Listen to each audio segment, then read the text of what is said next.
తెలంగాణ ఉద్యోగుల నోట్లో కాంగ్రెస్ మట్టి కొట్టిందని ఫైర్ అయ్యారు సీఎం కేసీఆర్. తరువాత తెలంగాణలో బతికి బట్ట కట్టడానికి టీఆర్ఎస్ తో పొత్తు పెట్టుకొని మాట తప్పి వందల మంది చనిపోవడానికి కారణమైందని కాంగ్రెస్ పై మండిపడ్డారు.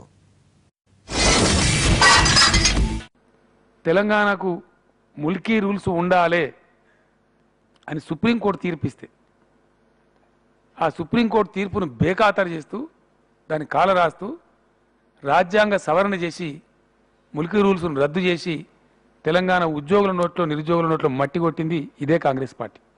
ఆ తర్వాత మా పాపాలు కడుక్కున్నాం, రక్షాలను అయిపోయినాం. తెలంగాణ ఇస్తామని 2004లో అప్పటికి చెతికిలబడి ఉన్న కాంగ్రెస్, అటు దేశంలో కావచ్చు ఇటు రాష్ట్రంలో కావచ్చు, ఎల్లెనకల పడి ఉన్న కాంగ్రెస్ టీఆర్ఎస్తో దోస్తీ కట్టి అధికారాన్ని కైవసం చేసుకొని మళ్ళా కొన్ని వందల మంది చచ్చిపోవడానికి కారణమైంది. ఇవ్వలే, మంచి మాటతో ఇవ్వలే. 10 సంవత్సరాలు 14 సంవత్సరాలు దాదాపు రాజరంపం వాళ్ళకి దొరికినటువంటి సమయాన్ని 10 సంవత్సరాలు ఆపి 10వ సంవత్సరం చివరిలో ఇక బతుకం చచ్చిపోతాం, దేశమంతా నెగిటివ్ అయింది.